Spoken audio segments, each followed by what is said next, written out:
Watch. Kravis legally married, Kara hypes Meg.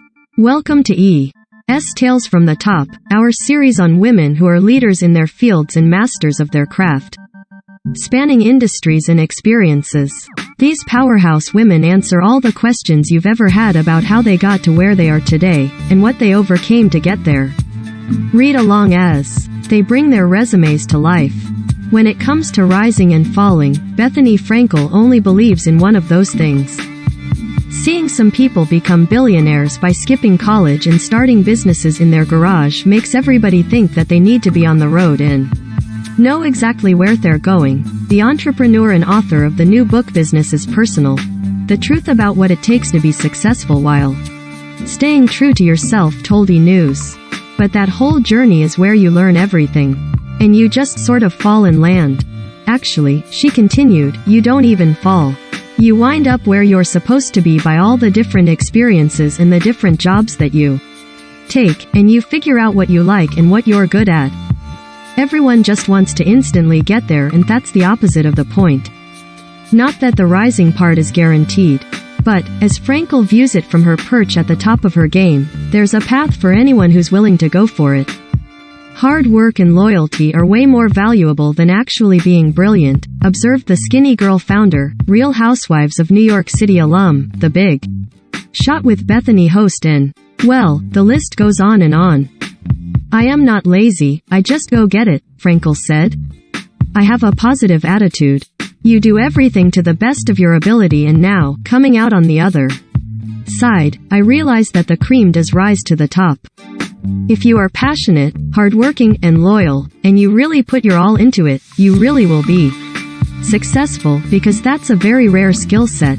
The struggle can be real, she acknowledged, and being able to deal with setbacks is essential, whether personal or professional, or, in Frankel's case, as a reality TV star, a combination of the two. It's a marathon, the 51-year-old said. At 18 miles, people are dying, they think they can't do it. That's where they really give up hope, but that's when it matters. And then you just hit your stride. That was me and my divorce, 10 years long. Do you know how hard that was? It almost killed me, but I took it as a golf game. It's one day at a time. Some days I was really miserable and it was terrible. But you just find it. Go dig deep, it's there. No one successful hasn't felt that. The mom of 12-year-old daughter Bryn also remembered pulling a swimsuit collection from HSN at the 11th hour because she felt the quality wasn't there.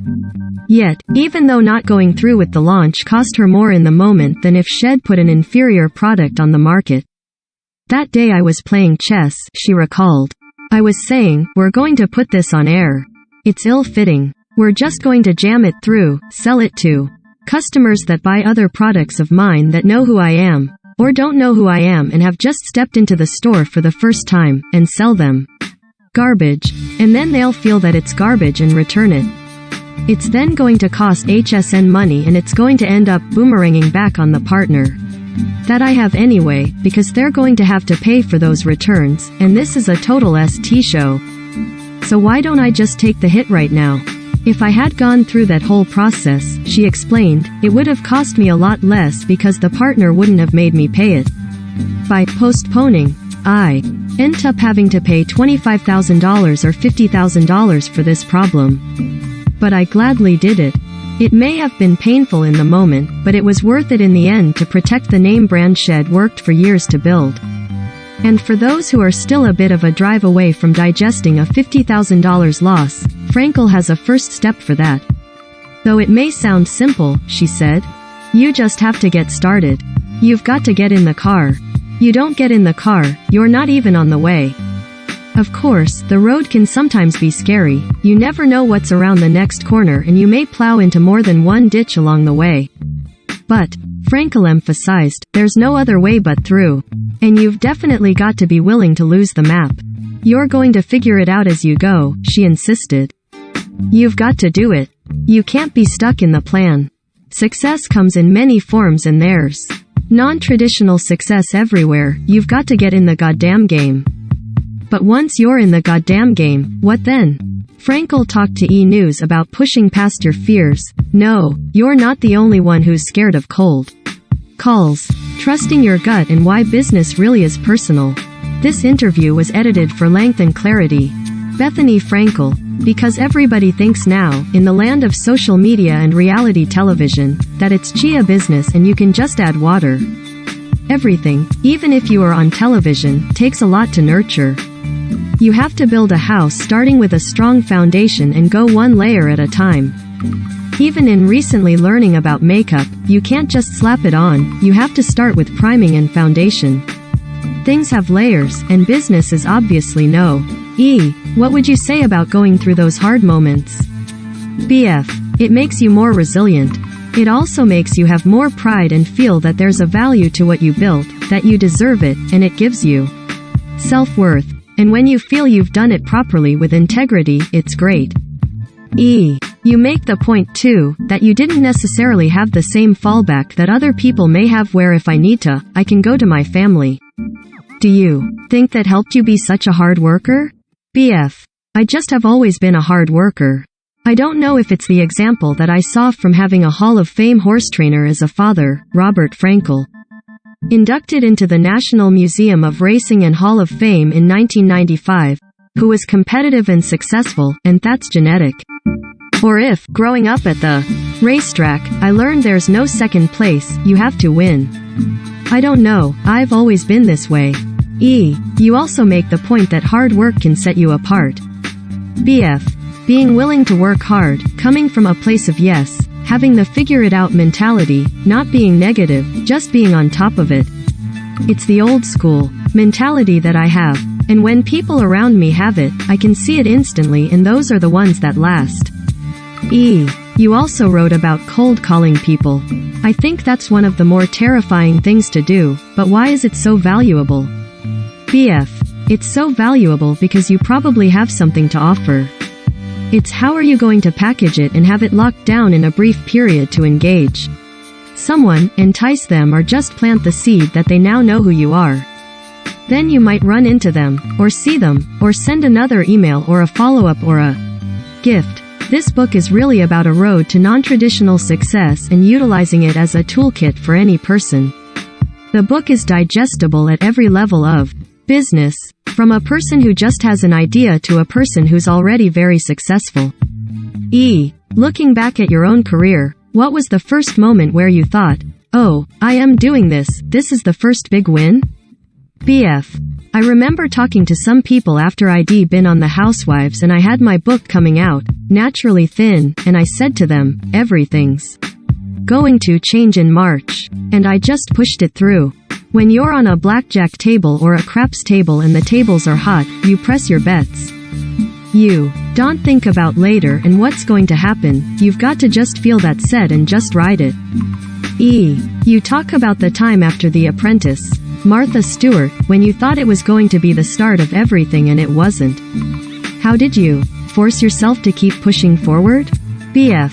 I thought that all the Bethenny bakes, cookies were going to sell and that was going to be the whole thing. That was a great lesson, that reality. Television is fool's gold. Just being on TV doesn't mean you're going to be successful by any stretch of the imagination. It was a dry sponge that had a tiny bit of moisture still left in it because I was more than a total nobody.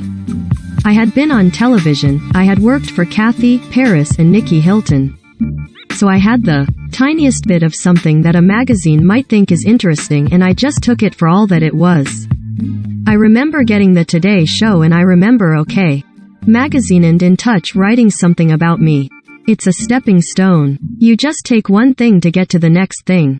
Do you have advice for how people can push past roadblocks when they're at their lowest? BF. Listen, pros play hurt. Whatever you're experiencing now, it can be way worse when you're really successful. So if you don't got it now, you don't got it later. I've literally been sweating in my cracked windshield, $500 Ford Bronco making thousands of cookies, and then shrink wrapping them by hand in a single machine, and blow drying the shrink wrap seal on. Then, getting in a car at 6 in the morning after baking all night and delivering them to all these delis to deliver 2 dozen, then pick up 18 from the week before because the cheap wrapper was open or crumbling or moldy. I mean, I have seen it all. You've just got to Grab something and figure it out. Otherwise, you're not built for this anyway. E. You talk about not just building the brand, but protecting the brand. What steps are important for maintaining your success? BF. Establish what the line is, where the line is, what it means, what the message is, what the brand is, what the culture is, what all of it is, and do not stray. The way that you have morals and ethics in your family, what your kids can and can't do, what you accept or don't accept from your partner or spouse, whatever. That's the same thing in business. The line can't just keep moving. You can't just say, oh, I guess I'll do that even though it's cutting corners. Then your product's going to end up STTY. Or, I guess I'll partner with that person even though my gut instinct says that they might be a little shady. Then your business is going to be shady. You've got to stick to the program and you have to be strong, because it's easy to see the shiny objects. E. Just how important it is to trust your gut and the idea that you know when something is not right. BF. There's no way to state how important that is. You can feel it. Get it out of the way now, just don't go down that road. People who are doubting getting married, you feel it. If you have major doubts, don't think, oh, later you'll make it better, you'll figure it out, you'll stuff it down. Just don't stuff it down, whatever it is. You've got to deal with it. E. You wrote, if you want to get something done, ask a busy woman to do it. What did you mean by that? BF. I just watch women, and they've got to go to the drugstore and they've got to try to look good and conceal their under eyes and do their grays and get a manicure and go work out and maintain intimacy and plan a vacation and get the costume for the kids and get the lunch done. All of this. Not to say that men don't do a lot, but in society right now, these are jobs that women are doing with careers. And even if they don't have a career, it's just a lot to do. And they do it with grace and without complaining, and they just get it all done. But if you're sitting around doing nothing, you'll get nothing done. The less you have to do, the less you'll get done. E. What has been your proudest career moment thus far? BF. I think getting the cover of Forbes is pretty substantial. E. You talk about not making grand plans, but rather trusting the process. What does that look like for you? BF. I keep saying no to deals that don't feel right to me. If I don't like doing it, I am not doing it. If it's making me feel stressed out and unhappy and it's a toxic addition to what's going on in my infrastructure, then we're not doing it. If it's really messing up the work-life balance that myself and my staff have, then we're not doing it. I am taking a lot of things off the board and staying really disciplined. Then, if there's something great that comes, I have so much room for it. But it all happens organically. I just was approached about a very interesting entertainment opportunity and I am taking it, and it just came to me. There's nothing about me that's searching for anything. I am doing what's right in front of me. I am looking at the BS in beauty, so I am recording videos to talk about that. I wrote business is personal because it couldn't be more true. We independently selected these products because we love them, and we think you might like them at these prices. E. Has affiliate relationships, so we may get a commission if you purchase something through our links. Items are sold by the retailer, not E. Prices are accurate as of published time. Business is personal. The truth about what it takes to be successful while staying true to yourself by Bethenny Frankel. For more tips and insights on building a business while maintaining balance, pick up a copy of Business is Personal. $29. $26. Amazon. Free trial. Kindle. Free trial. Audible. NBC and Bravo are all members of the NBC Universal family.